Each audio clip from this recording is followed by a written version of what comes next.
Guys welcome back to the channel. आज का हमारा टॉपिक जो है that is dissociation of an acid in water. ये बड़ा इंपॉर्टेंट टॉपिक है क्योंकि इसी से आप के ए के बी की वैल्यूज़ जो है वो भी करोगे, के डब्ल्यू भी करोगे और concentration of H positive calculate करके उसके बाद पीएच आपने इससे कैसे कैलकुलेट करना है, all that I am going to teach you today in this video. So just stay tuned, and तक वीडियो देखो, शेयर करो, सब्सक्राइब करो and let's get back to the topic. So dissociation of an acid in water.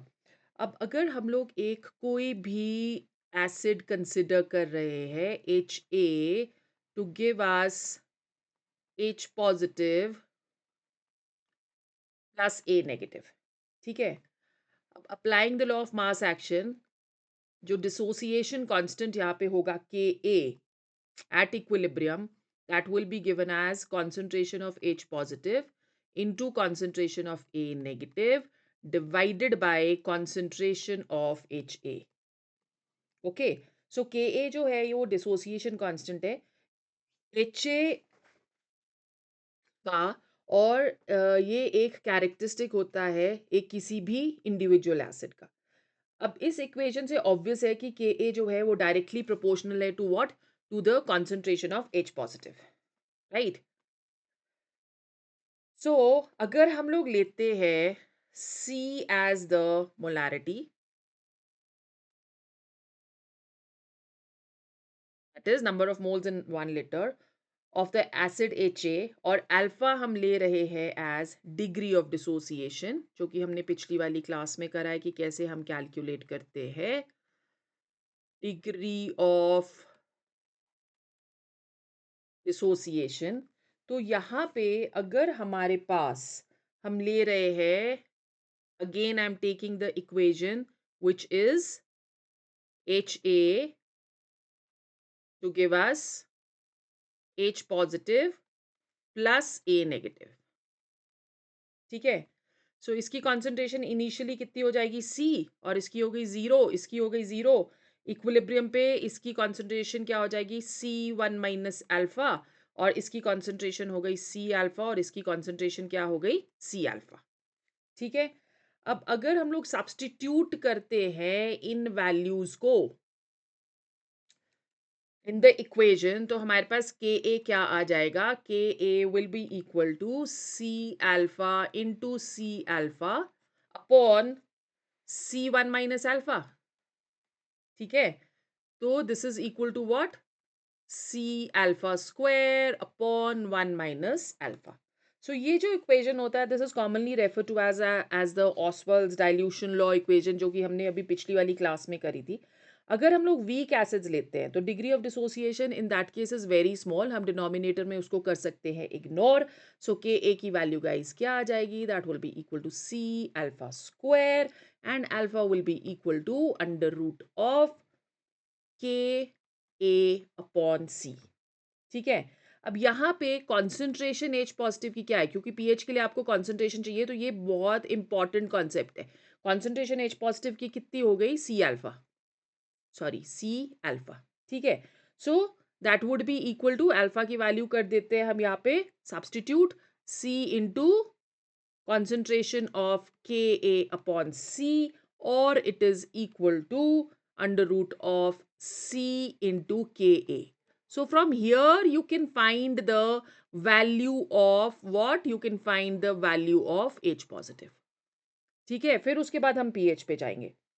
अब polybasic acids क्या होते हैं? When we are talking of polybasic acids, तो polybasic acids मतलब जो more than one hydrogen ions देंगे, ठीक है। जैसे फॉर एग्जाम्पल हमारे पास आ गया H3PO4, तो this is going to dissociate as H positive plus H2PO4 negative, तो ये आ गया K1, ठीक है। फिर H2PO4 नेगेटिव डिसोसिएट करेगा to give us what, H positive plus HPO4 negative, let's say इसका डिसोसिएशन कांस्टेंट जो है that is equal to K2, और फिर HPO4 नेगेटिव डिसोसिएट करेगा, फिर से हमें देगा H positive plus PO4 negative. ठीक है, सो इसकी हम लोग डिसोसिएशन कांस्टेंट की वैल्यू ले लेते हैं K3। तो हमारे पास 3 H पॉजिटिव आयंस जो है वो आए और 3 हमारे पास डिसोसिएशन कांस्टेंट की वैल्यूज है। प्लीज रिमेंबर दैट K1 की value is going to be greater than K2 greater than K3।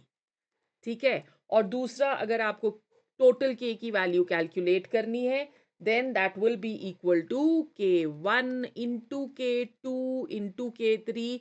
इसमें से आपको नीट में क्वेश्चंस आते हैं, जेई में क्वेश्चंस आते हैं। ठीक है, नाउ अगर हम लोग आयनिक प्रोडक्ट ऑफ वाटर देखें कैसे कैलकुलेट करना है।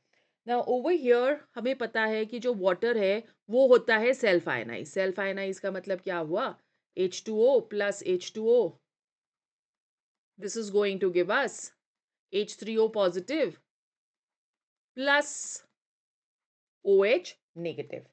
सो KW की वैल्यू हम लोग यहाँ पे देखते हैं, तो KW की वैल्यू क्या आ जाएगी,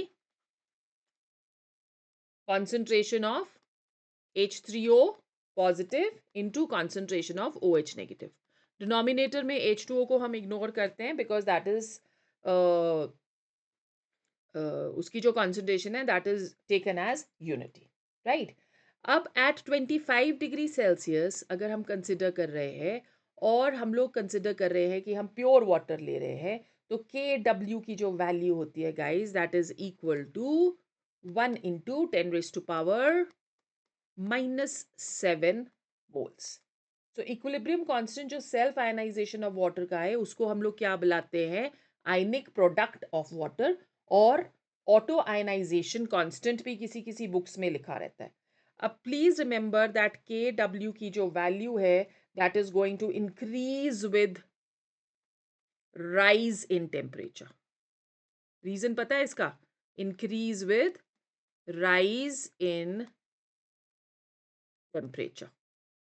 सो what is the reason behind this, क्योंकि डिसोसिएशन जो है वो इंक्रीज होगी, नंबर ऑफ आयंस इंक्रीज होंगे, इसलिए KW की वैल्यू भी इंक्रीज होगी। अब आया सबसे महान टॉपिक पीएच। पीएच को पता नहीं एग्जामिनर्स किस किस तरह से इसमें से हमारे लिए क्वेश्चंस तैयार कर लेते हैं।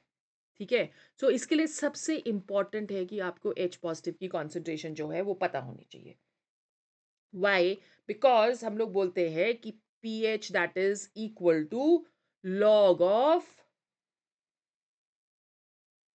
minus log of concentration of H positive, or it is equal to log of 1 upon concentration of H positive। तो H positive ही जो है वो यहाँ पे हीरो है, राइट। H positive की concentration जो है वो कैलकुलेट करना बहुत बहुत बहुत जरूरी है।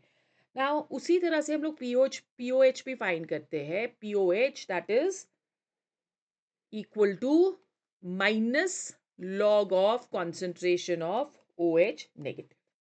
Now KW क्या बोल रहा है कि H positive और OH negative इसकी वैल्यू जो है that is equal to KW which is equal to 1 into 10⁻⁻⁻14। This is the value of KW। ठीक है, तो अब यहाँ पे अगर ये वैल्यू आ जाती है KW की 1 into 10⁻⁻14, तो मतलब ये हुआ कि PH plus POH that is equal to pKW which is equal to 14, right? So sum of pH and POH that is going to be equal to 14। concentration H positive की कैसे calculate करते हैं that I have already discussed in basic concepts of chemistry वाला chapter. अब यहाँ पे मुझे लग रहा है कि कहीं हमने कुछ गड़बड़ करी है।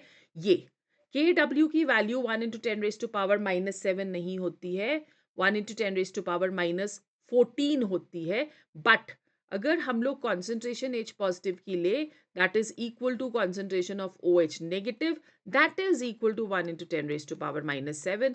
तो वो फ्लो में मैंने आपको थोड़ा सा बढ़ा दिया था गलत, इसको कर लेना करेक्ट। ठीक है, नाउ अगर हम लोग सॉल्यूशंस लें यहाँ पे, तो सॉल्यूशंस का मतलब हुआ कि हम लोग सपोज हमें दे दिया कि अच्छा एसिडिक सॉल्यूशन कौन सी है, बेसिक सॉल्यूशन कौन सी है, तो आपने याद रखना है फॉर एसिडिक सॉल्यूशंस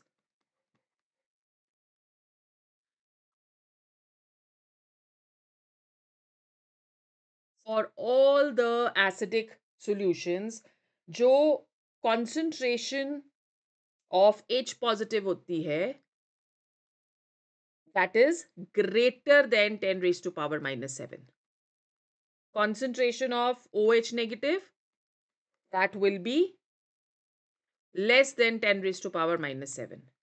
ठीक है, तो मतलब pH जो होगा for acidic solution that is less than 7 और POH जो होगा for acidic solution that is going to be greater than 7.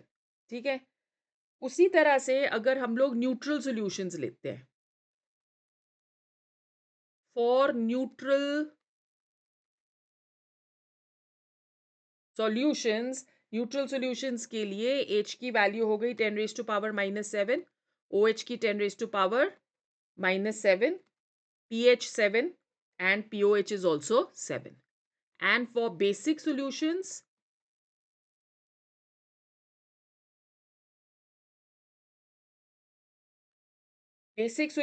के लिए concentration of H positive is less than 10 raised to power minus 7, greater than 10 raised to power minus 7, pH is greater than 7 and POH is less than 7. So this is what you have to remember. Now I am definitely going to do a few questions from the pH in our next section. So for that आपको next section join करना पड़ेगा. I shall see you soon.